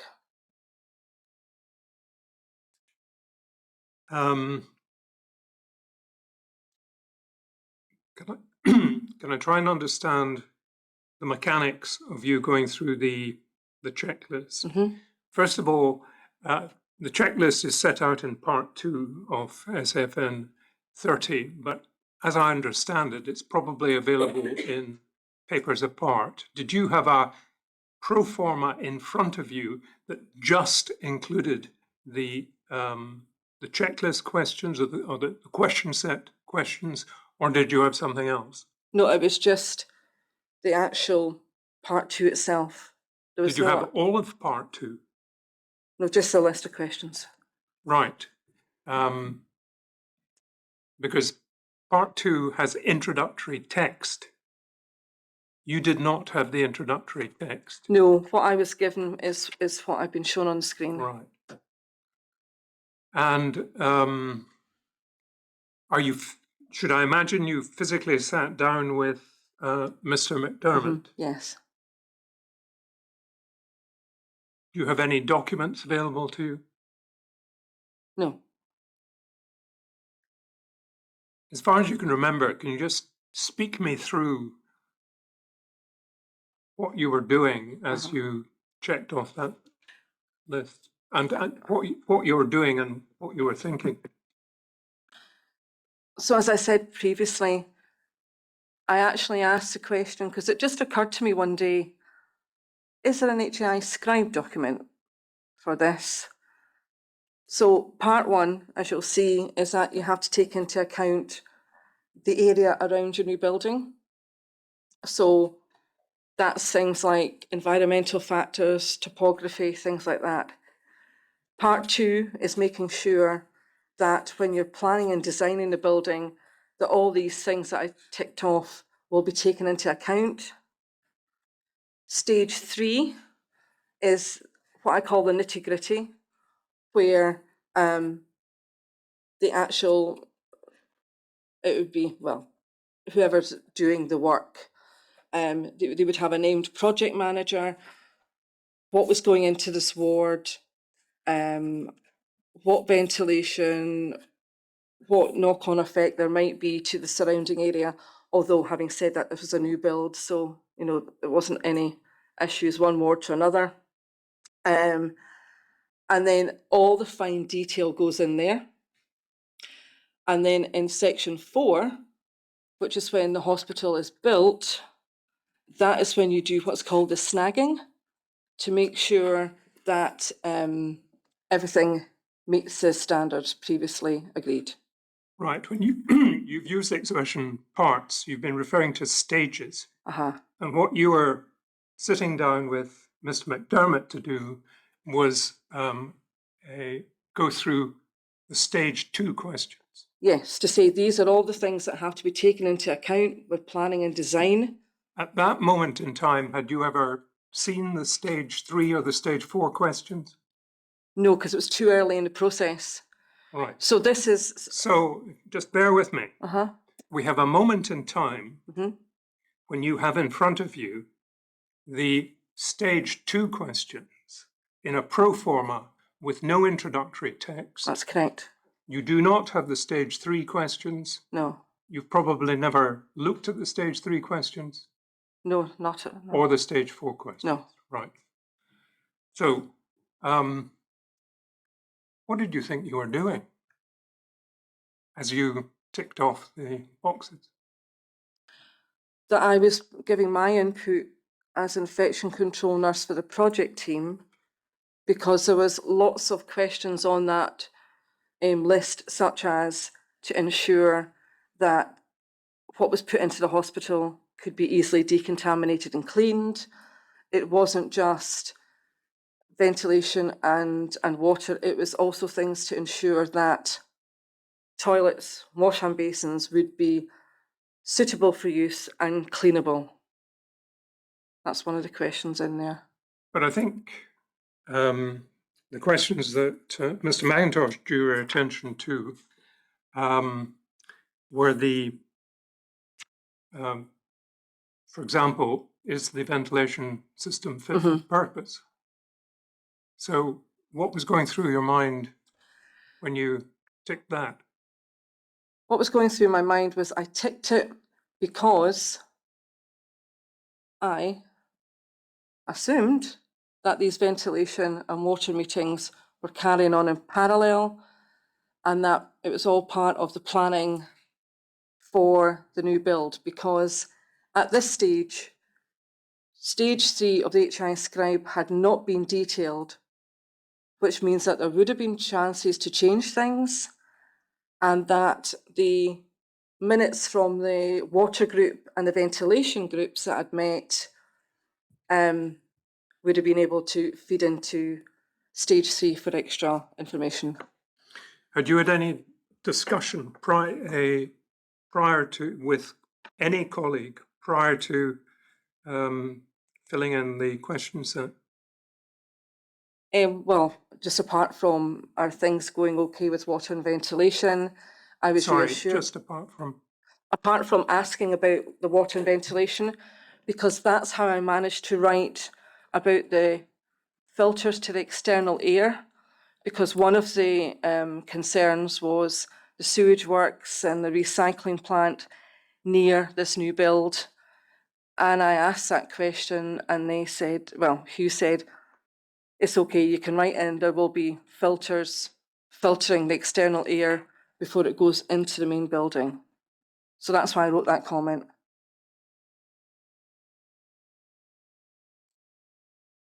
Had you received any training in the use of the scribe tool? No. No. There has been subsequent training, because obviously it's a document that is used very regularly now.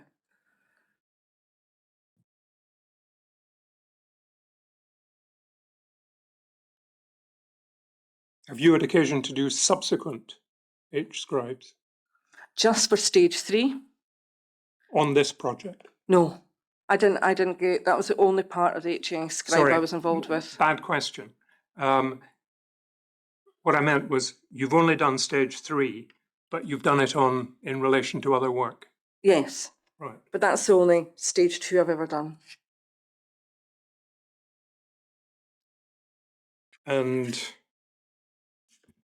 is that using, I take it that's using the October 2014 version, the subsequent version of Yes, the newer, SAP. the newer version, yes. Right. And we've had training on the scribe since then. Well, yeah. But none prior to No. this occasion. Thank you.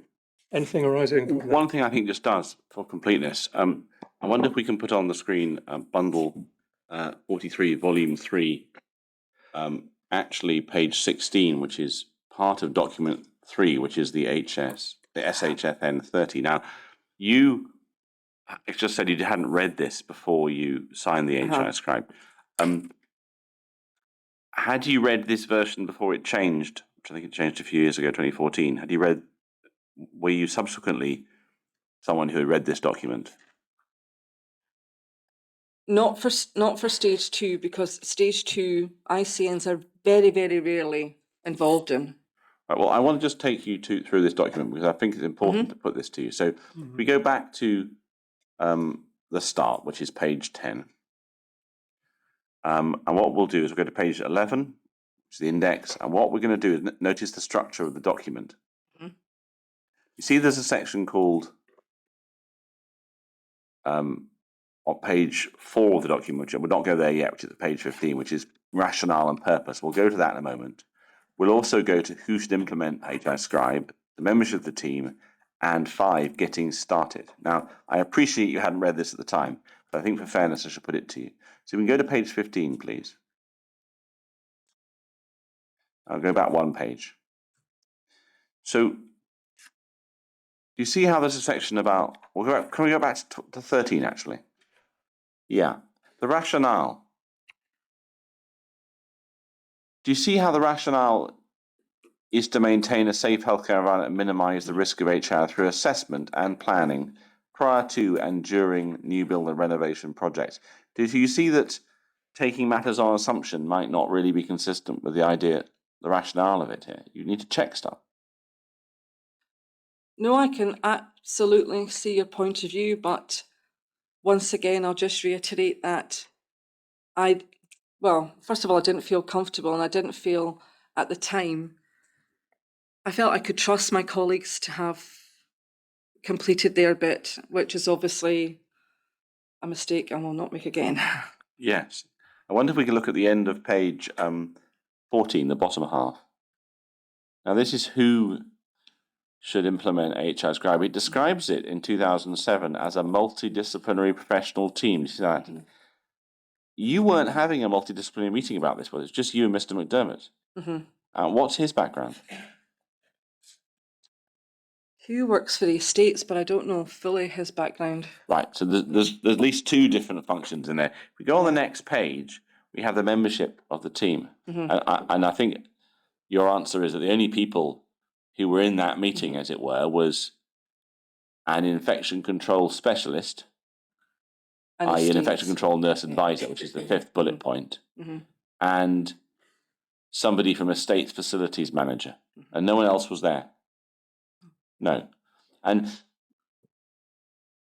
did I rightly understand that you initiated this process? It wasn't that someone said to you, we must do one, let's get Jackie to do it. You're the one who went, we ought to have one of these. I asked about the scribe, and within an hour, Hugh was sitting beside me with this document. So I don't know whether or not I'd set the hairs running. But there certainly wasn't a meeting involving all these people. No, absolutely not. And an HI scribe now, I wouldn't even consider reading unless all of the information is in from the technical people. So I am primarily involved, as many of my colleagues are, in what I would class as stage 3 scribes.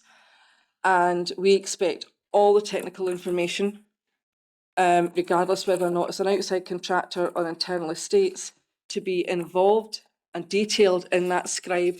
And then we would go through it with the infection control doctor and ask questions and put in guidance regarding safety for patients.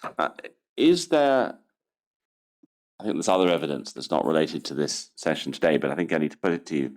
There's some suggestion that's been in evidence in the previous Part 3 hearing that there is sometimes an approach in NHS Greater Glasgow of estates completing scribes, often for ward scale work, and then placing them underneath in front of a ICD who hasn't been involved in the project and asking them just to sign it without checking things. Yes, I have heard of that happening. Yeah. Is that a common practice that you've come across, or is it an unusual practice? It used to be common, but infection control dug their heels in and just refused to sign anything until it was done appropriately. And now we ask for 2 weeks' notice before they start any work, because sometimes it can take a while to get everybody around the table to actually go through the document. So now are there actual meetings taking place of all the people involved around the table rather than just giving someone a document? Oh yes, I mean, after this project, it is now common practice for, the health board that I'm in now, and also Glasgow where I used to work, that we just tighten things up with the estates and said, no, we can no Which longer. health board are you at now? I'm at Lanarkshire now, Right. NHS Lanarkshire. I think that's probably everything I need to pick up there, my lord. I hope that's all right. Well, unless there's any further questions from the room arising out of that, right, I'm getting a universal no to that question. Mrs. Barmanroy, you've had quite a long afternoon, so thank you for your evidence this afternoon, but also thank you for the work that went into completing the your answers to the questionnaire, which provides us with a written statement, which is another important part of the evidence before the inquiry. But you're now free to go. Thank you very much. Thank you.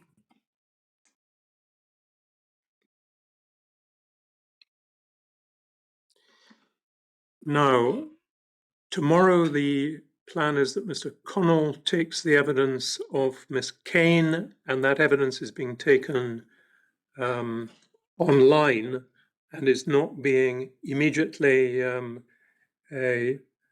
published on YouTube. Yes, so the evidence of Miss Kane will be taken remotely, and Mr. Connell will deal with the arrangements in the morning for that.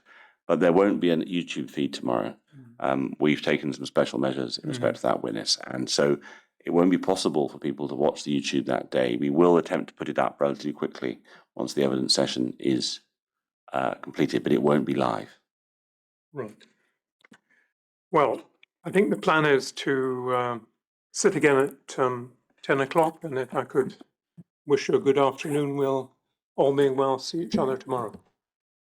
Stand.